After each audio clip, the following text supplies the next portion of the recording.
مرد اپنی عورت کی تعریف کرے، اگر اس کے چہرے کی، اس کی خوبصورتی کی تعریف کرے، تو یہ اس آیت کے اندر میں نہیں آئے گا کہ برائیوں کا اس نے علی الاعلان تذکرہ کیا، نہیں. وہی اپنی بیوی کے ساتھ گزارے ہوئے معاملات دوسرے دن آ کر کے دوستوں کو بتاتا ہے تو یہی گناہ بن جائے گا. اپنی بیوی سے تذکرہ کرے گا، حلال ہے، لیکن جب دوسروں کے سامنے آ کر کے ان چیزوں کو بیان کرے گا تو یہ حرام ہے اور وہ گناہ کر رہا ہے، بری بات کو علی الاعلان کر رہا ہے، حالانکہ اس کے لیے حلال تھا لیکن یہ ذکر اپنی بیوی کے ساتھ کر سکتا تھا. یہی چیز عورتیں اگر اس طرح کی حرکتوں میں مبتلا ہیں کہ چاہے تم اپنے شوہر کے ساتھ جس طرح سے بھی رہو، حلال طریقے سے اسلام نے جو اجازتیں دی ہیں تم زندگی گزارو، ان کے ساتھ رات گزارو، لیکن رات کے معاملات کو اگر عورتیں چار عورتوں میں بیٹھ کر کے بیان کرتی ہیں تو بھی وہ اس آیت کے انڈر میں آتی ہیں. لیکن کچھ لوگ فحش باتوں کو اور بری باتوں کو شوقیہ طور پر کرتے ہیں، شوق سے کرتے ہیں، ان کو اس میں مزہ آتا ہے. نوجوان جب چار جمع ہو جائیں تو آپس میں ڈسکس کرنے کے وقت لڑکیوں کی باتیں کریں اور اس کو یہ سمجھتے ہیں فخر کی بات ہے. قرآن کہہ رہا ہے سو یعنی بری بات کو علی الاعلان کرنا یہ بہت بڑا گناہ ہے. ایک تو یہ چیز ہوئی، اور اس کے علاوہ تم سے کچھ گناہ سرزد ہو گیا، انجانے میں ہوا کہ جانے میں ہوا، لیکن تنہائی میں کیے تھے، رات کے وقت گناہ ہو گیا، لیکن اس کو آ کر کے تم نے چار لوگوں کے سامنے بیان کیا، یہ ڈبل گناہ ہے. گناہ کرنا الگ مسئلہ ہے، اظہار گناہ کرنا یہ اور ڈبل مسئلہ ہے.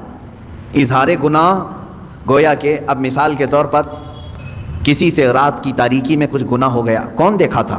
کسی کو نہیں معلوم، صرف اس کو معلوم، وہ اکیلا تھا، کر لیا.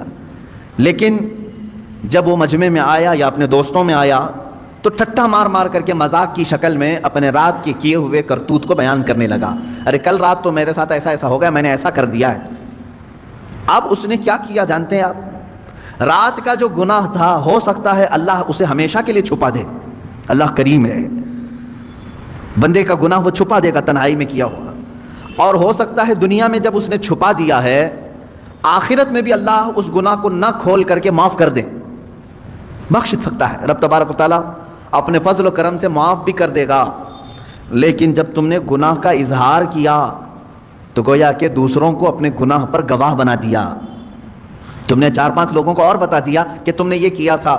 اب مجھے بتاؤ قیامت کے دن جب ان گناہوں پر تم بخشش کا سوال کرو گے کہ اللہ مجھے ان تمام چیزوں سے چھٹی دے دے، معاف کر دے، تو جن جن تک تم نے یہ ساری باتیں بتائی تھی وہ بھی کھڑے ہو جائیں گے کہ اگر اس کی یہ چیزیں معاف ہو سکتی ہیں تو ہماری کیوں نہیں معاف ہو سکتی، ہماری بھی معاف کی جائیں. تو میرے عزیزو، گناہ ایک الگ چیز ہے، اظہار گناہ یہ اور خطرناک چیز ہے. چھپانے کا حکم ہے، جب کسی سے کچھ گناہ ہو جائے تو اسے چھپا دیا جائے. عزیزان گرامی وقار، اسی لیے جانتے ہیں اللہ تبارک و تعالیٰ نے عیبوں کو چھپانے پر بہت زیادہ اجر و ثواب کا اعلان فرمایا. اور حدیث رسول صلی اللہ تعالیٰ علیہ وسلم ہے جس نے اپنے بھائی کے عیب چھپائے قیامت کے دن اللہ اس کے عیبوں کو چھپائے گا. تم ستر پوشی کرو، علی الاعلان برائیوں کا تذکرہ نہ کرو، اللہ تمہارے بھی بہت ساری چیزیں چھپا دے گا. تم چاہتے ہو کہ تمہارا کچھ نہ کھلے تو دوسروں کا بھی کھلنے نہ دو، ان کی پردہ پوشی کرو. مجھے چند دنوں قبل ایک صاحب نے یہ سوال کیا تھا کہ کوئی مولوی صاحب ہیں یا مؤذن صاحب ہیں، میتوں کو نہلاتے ہیں اور کسی جگہ میت کو نہلانے کے بعد انہوں نے فلاں فلاں باتیں کہیں کہ میں نے ایسے ایسے مردے دیکھے، فلاں کا چہرہ ایسا ہو گیا تھا، فلاں کا ایسا ہو گیا تھا. ان میتوں کے متعلق وہ اس طرح کی باتیں کرتے ہیں اور پھر لوگوں کو یہ کہتے ہیں کہ تم ڈر جاؤ، یا اپنی دھاک ان پر جماتے ہیں اور یہ کہتے ہیں کہ اگر تم فلاں فلاں میرا کام نہیں کرو گے تو تمہارے باپ کو میں نہلایا ہوں سب لوگوں کو بتا دوں گا. معاذ اللہ رب العالمین. اسی لیے جانتے ہیں آپ، ایک صاحب نے فون کر کے ہم سے یہ مسئلہ پوچھا کہ وہ اس طرح سے دھمکی بھی دے رہے ہیں کہ کچھ لوگوں کو، کیا مسئلہ ہے؟ اسی لیے شریعت طاہرہ نے حکم یہ دیا ہے اپنی میت کو نہلانے کے لیے بھی ایسا آدمی ہو جو پرہیزگار ہو. ہاں یہ حکم ہے، جو پرہیزگار ہو، جو تقوی شعار ہو، اس کو نہلانے کے لیے بھیجا جائے، وہ آدمی نہلائے میتوں کو. کیوں اس طرح کا حکم شریعت طاہرہ نے دیا؟ اس کی وجہ یہ ہے کہ اگر وہ نہلانے کے دوران کوئی عیب دیکھتا ہے تو اسے وہیں چھپا دے. مسلمان کے عیب کو ظاہر کرنا بہت بڑا گناہ ہے. جب آپ میت کا کوئی عیب نہیں بیان کر سکتے تو پھر زندوں کا عیب کیسے بیان کر سکتے ہیں؟ زندے کو تو اور مجمع میں رہنا ہے، میت کو تو اب قبرستان میں جانا ہے۔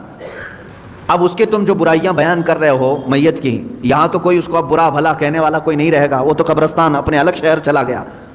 لیکن شریعت نے جب میت کی برائیاں کرنے کو منع کیا ہے تو آپ اندازہ کریں زندوں کے عیبوں کو کھولنا کتنا بڑا گناہ ہے۔ اور ایک بات یہ بھی یاد رکھ لیں، جنہوں نے مسئلہ مجھ سے پوچھا تھا میں ان کو یہاں ذکر کر کے میسج بھی دے دیتا ہوں، جو بندہ چاہے وہ مولوی ہو مؤذن ہو جس نے بھی ایسی حرکتیں کی ہیں کہ میتوں کو نہلانے کے بعد ان کے گھر والوں کے ساتھ بلیک میلنگ کرنا، میں کہتا ہوں ایسا شخص فاسق و فاجر ہے، بدترین گنہگار ہے، اور اسے آئندہ اس طرح مومن میتوں کو نہلانے کا کام ہرگز نہ دیا جائے۔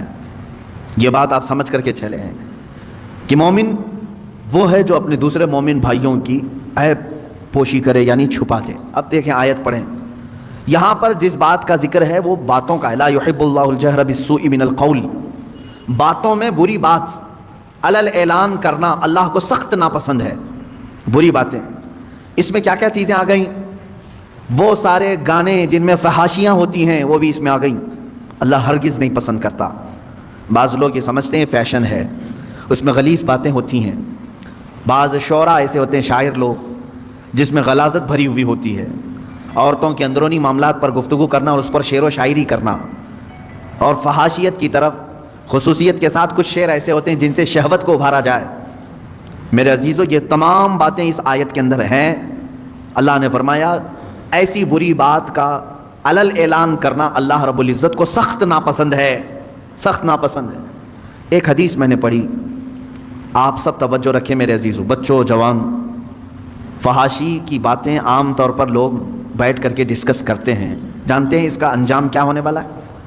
تم سوچتے ہو کہ ٹھٹا مار کر کے ہنس دیے، فلاں عورت کے اندرونی معاملات پر ہم گفتگو کریں، فلاں لڑکی کی فگر کے بارے میں بات کریں، معاذ اللہ۔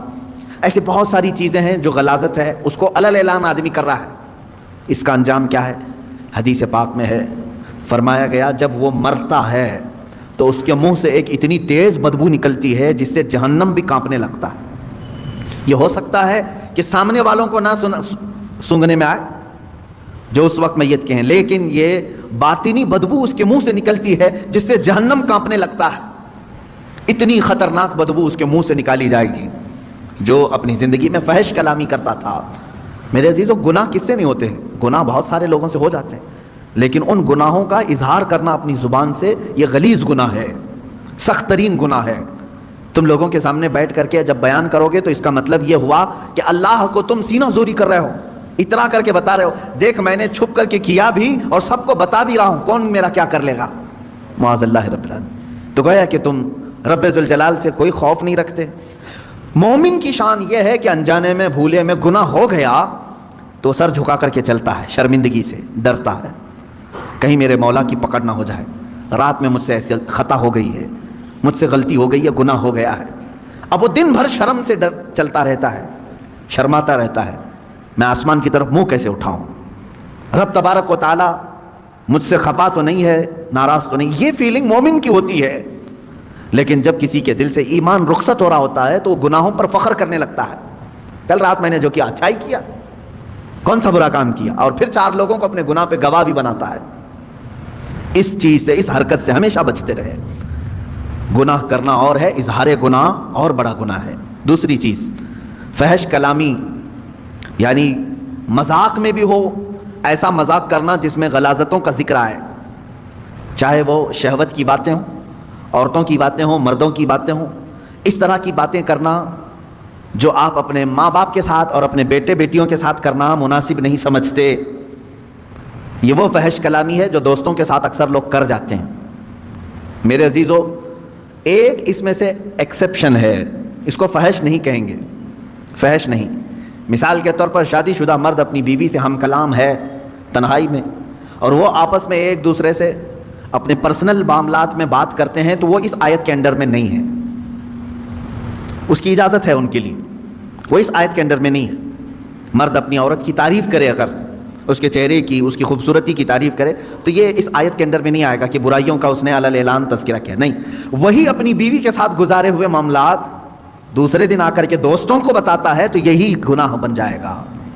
اپنی بیوی سے تذکرہ کرے گا، حلال ہے، لیکن جب دوسروں کے سامنے آ کر کے ان چیزوں کو بیان کرے گا تو یہ حرام ہے اور وہ گناہ کر رہا ہے، بری بات کو علل اعلان کر رہا ہے، حالانکہ اس کے لیے حلال تھا لیکن یہ ذکر اپنی بیوی کے ساتھ کر سکتا تھا۔ یہی چیز عورتیں اگر اس طرح کی حرکتوں میں مبتلا ہیں کہ چاہے تم اپنے شوہر کے ساتھ جس طرح سے بھی رہو، حلال طریقے سے زندگی گزارو، ان کے ساتھ رات گزارو، لیکن رات کے معاملات کو اگر عورتیں چار عورتوں میں بیٹھ کر کے بیان کرتی ہیں تو بھی وہ اس آیت کے انڈر میں آتی ہیں۔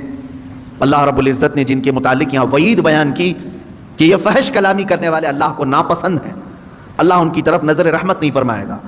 عزیزان گرامی وقار، چاہے مردوں سے یہ خرابی ہو یا عورتوں سے یہ خرابی ہو، ان دونوں چیزوں سے بچنا چاہیے۔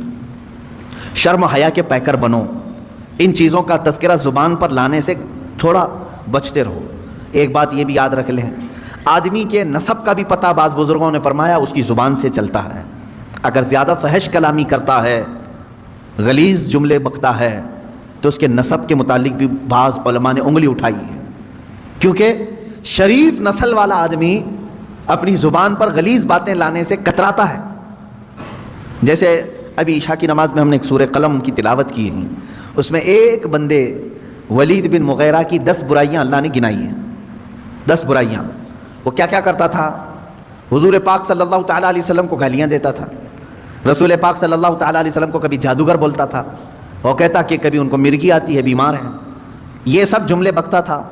یہاں تک کہ حضور صلی اللہ علیہ وسلم جب آیتیں تلاوت کرتے تو یہ کہتا یہ تو پرانے لوگوں کی لکھی ہوئی آیتیں کہیں سے چرا کے تم لائے ہو، تو اس طرح کے جملے کہتا تھا۔ تو قرآن نے اس کے متعلق کیا بتایا؟ وہی جو ابھی میں نے جسٹ تھوڑی دیر پہلے کہا، فحش کلامی جو ہے وہ نسب کے اوپر شک پیدا کرتی ہے۔ قرآن نے کہا عتل بعد ذلک زنیم، یہ وہ شخص ہے جو زنا سے پیدا ہوا ہے، جو رسول مختار صلی اللہ تعالیٰ علیہ وسلم پر ایسی باتیں کر رہا ہے، جھوٹے الزامات لگا رہا ہے، تہمتیں لگا رہا ہے، اس کے نسب میں خرابی ہے۔ ولید بن مغیرہ مشہور شخص ہے، اور جب قرآن نے یہ بیان کیا تو دوڑتا ہوا اپنی ماں کے پاس گیا، کہا قرآن نے میری برائیاں گنائی اور یہ بھی کہا ہے کہ میں زنا سے پیدا ہوا ہوں، میرے باپ کا نام تو مغیرہ ہے۔ اپنی ماں کو گرا دیا، اس کے سینے پر بیٹھ گیا، کہا سچ سچ بتا میں کس کا بیٹا ہوں۔ اس کی ماں نے کہا بیٹا ولید، تو اگر مغیرہ کا ہی بیٹا ہوتا تو اپنی ماں کے سینے پہ چڑھ کے نہیں بیٹھا ہوتا۔ بات در حقیقت یہ ہے، بکریاں چرانے والے ایک آدمی سے مجھے عشق ہو گیا تھا، میں نے اس کے ساتھ بدکاری کر لی، میں نے اس چرواہے سے زنا کر لیا، اسی نطفے سے تو پیدا ہوا۔ ماں نے اس شک کو بھی دور کر دیا، قرآن نے جو بتایا وہ حق ہو کر نکلا۔ یہاں سے پتہ چلتا ہے کہ ہر گستاخ رسول کا نطفہ پلید ہے، جو رسول کریم صلی اللہ تعالیٰ علیہ وسلم کی طرف انگلی اٹھائے اس کے نسب میں خرابی ہے۔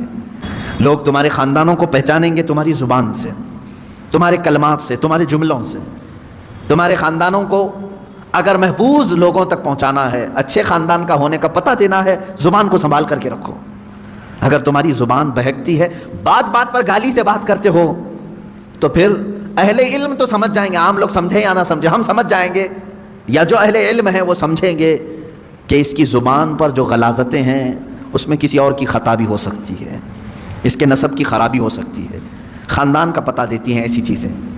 اب آگے بڑھتے ہیں، اللہ رب العزت فرماتا ہے ان تبدوا خیرا او تخفوه عن سوء فإن اللہ کان عفوا قدیرا، اگر تم کوئی بھلائی علل اعلان کرو یا چھپ کر، یعنی کوئی بھی بھلائی، اب دیکھیں اس سے پہلے برائی کا تذکرہ ہوا، برائی اگر ہوئی تو علل اعلان ہرگز نہیں، اللہ پسند نہیں کرتا، لیکن بھلائی اگر تم علل اعلان کرو یا چھپ کر کرو، دونوں بھی اللہ قبول کرے گا۔ اللہ دونوں چیزوں کو پسند کرتا ہے۔ کچھ بھلائیاں ایسی ہیں جن کو علل اعلان کرنا ہے، اور کچھ بھلائیاں ایسی ہیں جن کو چھپا کر کرنا ہے۔ نیکیاں جو ہے نا سب چھپانے کا حکم نہیں ہے، بعض نیکیاں وہ ہیں جن کو علل اعلان کرنا ہے۔ نماز چھپ کر پڑھنے کا حکم نہیں ہے ہمیں۔